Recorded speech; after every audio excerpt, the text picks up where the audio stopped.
안녕하세요. 셀프빙 TV입니다. 환영합니다. 반갑습니다. 구독과 좋아요, 알람 설정 부탁드립니다. 요즘 날씨가 참 좋죠. 따뜻하고 반면 좀 가물어서 걱정이 되긴 합니다. 하지만 날씨는 자연의 일 또는 신의 과제지요. 나의 일이 아닙니다. 우리가 남의 과제 또는 남의 영역에 대해 생각하고 걱정할 때 우리 자신의 삶을 살지 못합니다. 그리고 우리 자신의 영역이 아니므로 결코 우리 생각대로 되지 않아서 불평불만, 스트레스에 노출되게 됩니다. 그래서 어떤 생각이 올라올 때 지금 이 생각이, 이 판단이 누구의 영역인지 관찰해보면 놓아주기가 좀 더 쉽습니다. 이렇게 우리의 마음은 생각 그리고 그에 따른 감정으로 늘 바쁘죠. 그 중에 부정적인 생각과 감정은 너무나 우리를 힘들게 합니다. 오늘부터 쭉 이어서 소개해드릴 부분은 이런 부정적 생각과 감정의 패턴에 대한 것입니다.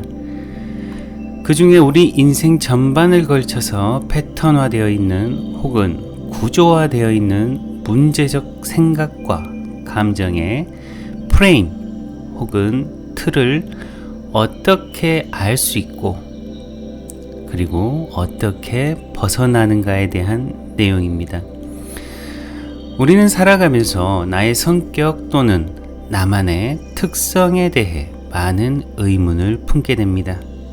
특히 요즘 유명 가수가 MBTI 성격 유형 분석 붐을 일으키고 있던데요. 이런 자신의 성격이나 특성이 중요한 이유는 삶이 관계라는 그물망에서 규정되는 부분이 많기 때문입니다.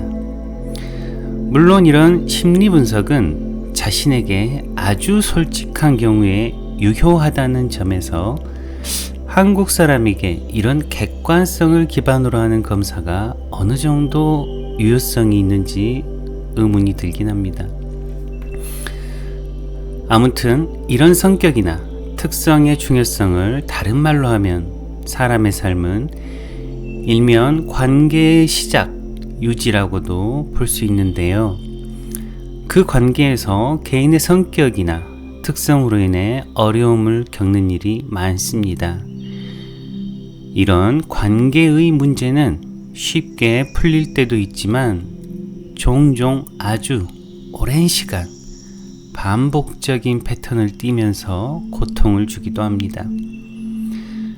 여기서 패턴이라고 말씀드리는 부분은 일종의 구조적인 문제가 있다는 겁니다.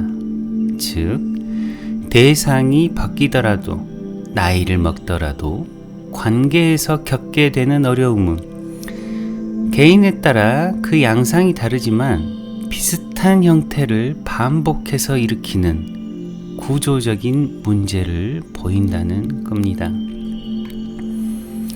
저 역시 어린 시절을 거쳐 성인이 된 이후 지속적으로 이런 관계, 즉 가족관계, 친구관계, 직장 내 동료 관계 등에서 반복적 패턴의 고통을 겪어왔습니다.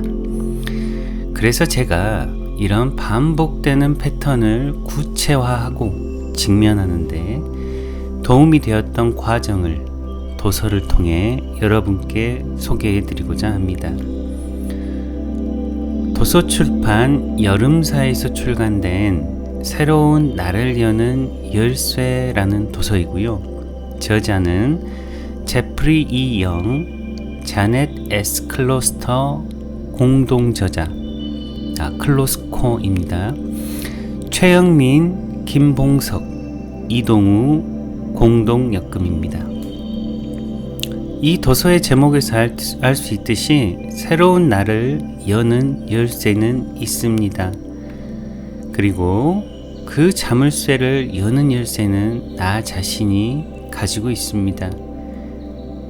제가 소개해드렸던 마이클 브라운의 현존 수업에서 각인된 감정체가 중요한 개념이었죠. 그 각인된 감정체가 평생을 따라다니면서 삶의 주요 문제들의 근본 원인이 되는데요. 이를 알아차리지 못하면 결국 죽음에 임박해서야 후회하게 됩니다. 현존 수업에서는 의식적 호흡과 대상, 상황에 대해 의식적 반응을 선택함에 따라 각인된 감정체, 즉 이런 구조화된 내면의 덫이 떠오르게 되고, 그것이 지금 여기에 의식적 응답을 통해서 용해되면 비로소 지금 여기를 평화롭게 누릴 수 있다고 말씀드렸습니다. 여기서 각인된 감정체가 바로 그 자물쇠 혹은 인생의 덫이고요. 열쇠는 지금 여기에 나의 의식적 자각입니다. 현존 수업 내용은 제 채널의 현존 수업 재생 목록을 참고하시기 바랍니다. 이 책에서는 이런 자물쇠들을 11종류의 인생의 덫이라고 명명합니다. 덫에 걸린 상태에서 정상적으로 상황을 판단하고 대상을 대할 수 없겠죠. 해결 방법은 나를 올가맨 덫이 무엇인지 의식적으로 알고 그 덫이 발생 당시의 나이에는 필요했을지 모르지만 지금은 오히려 장애가 된다는 점을 자각하는 것입니다. 눈치채셨겠지만 제가 말씀드린 발생 당시라고 하는 것은 이 마음의 덫들이 대부분 유년 시절에 형성되기 때문입니다. 그리고 유년 시절에 그 덫에 대해 방어 기전으로 굴복, 회피, 반격 등을 보이게 되는데요. 이러한 기전을 평생 갖고 살게 되고 결국 이것이 개인의 성격과 특성을 결정지어버리는 주요 인자가 됩니다. 그렇다면 이 도서에서 덫을 분류하는 기준은 무엇일까요? 이 도서에서 저자들은 인간의 성장 과정에 필요한 기본적인 것들로서 안정감, 타인과의 연대감, 자율감, 자기 존중감, 자기 표현, 현실적 제한이라는 6가지로 분류합니다. 그리고 이런 기본적인 감정들이 유년 시절 충족되지 못할 때 발생하는 성격적 문제들을 11가지 인생의 덫으로 제시하고 있습니다. 그 덫은 안정감이 충족되지 못할 때 버림받음의 덫과 불신과 학대의 덫, 타인과의 연대감이 충족되지 못할 때 정서적 박탈감과 사회적 소외의 덫, 자율성이 충족되지 못할 때 의존의 덫과 취약성의 덫, 자존감이 충족되지 못할 때 결함의 덫과 실패의 덫, 자기 표현이 충족되지 못할 때 종석의 덫과 가혹한 기준의 덫, 현실적 한계가 충족되지 못할 때 특권의식의 덫으로 표현됩니다. 그리고 우리는 이 덫들에 대해 일반적으로 굴복, 도피, 반격 이 3가지 기제로 평생 동안 대처하게 됩니다. 굴복은 내가 피해자였다면 다시 피해자가 되는 그런 덫들을 재현하는 것입니다. 도피는 그 덫의 감정을 너무 크기 때문에 직면하지 않으려고 감각적 쾌락이나 중독 등으로 피하는 것입니다. 반격은 그 덫을 부인하면서 계속해서 그게 아니라고 자신을 증명하려고 노력하는 모습입니다. 저자들은 이 덫들을 각각의 챕터로 나누어 소개하고 있으며 각 챕터는 덫의 발견을 위한 체크리스트, 덫의 경험과 양상, 덫의 근원, 덫의 유발 요인, 그리고 덫을 변화시키는 방법으로 구성되어 있습니다. 저는 이 각각의 덫을 하나하나 영상으로 제작해서 여러분에게 소개해 드립니다. 물론 현대를 살아가는 우리의 성격적 결함은 환경적, 유전적 영향이 많음을 무시할 순 없지만 이런 성격적 문제를 굳이 죽을 때까지 안고 살아야 할 이로운 이유는 하나도 없습니다. 제가 소개해드린 이유는 마음이 힘들지만 주위의 시선이 무서워서 정신과 방문이 어렵거나 혹은 계속된 고통으로 자신에 대한 기본적 신뢰가 많이 무너지신 분들에게 조금이나마 도움이 되길 바라기 때문입니다. 이 영상들은 이번 프롤로그와 소개에 이어 11개의 영상으로 구성되어 있으며 영상을 보시는 분들이 체크리스트를 통해 자신의 덫을 분석한 후 우선순위별로 보시기 편하게 동시에 공개해 드립니다. 제가 어떤 덫에 해당되는가를 먼저 알아보셔야 하는데요.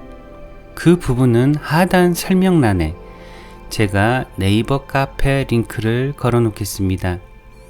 꼭 그 링크를 타고 들어가셔서 일종의 검사를 해보시고 들어보시기 바랍니다. 카페는 이제 개설해서 이번 영상의 내용만 업로드 되어 있고요. 향후 자료들을 보완해 나가겠습니다. 앞으로 이 카페도 들르셔서 함께 소통의 공간으로 활용했으면 합니다. 다시 한번 말씀드리지만요. 이런 도서는, 이 새로운 나를 여는 열쇠 같은 도서는 꼭 소장하실 수 있으면 소장하셔서 곁에 두시고 자주 들여다 보십시오. 내가 마음에 어떤 문제가 있다 혹은 내가 힘들다 하셨을 때 사실 이 인생의 덫이라고 하는 것은 굉장히 단단한 그 껍질로 덮여 있습니다. 그리고 이 인생의 덫은 11가지의 덫이 있지만 대부분의 사람들이 이 11가지를 공통적으로 가지고 있어요. 그런데 그 중에 아주 유별나게 강하게 표현되는 덫들이 있고 그 덫들의 이면에 깔려있는 덫들이 있습니다. 실상 중요한 것은 그 이면에 깔려있는 근원적 덫이겠죠.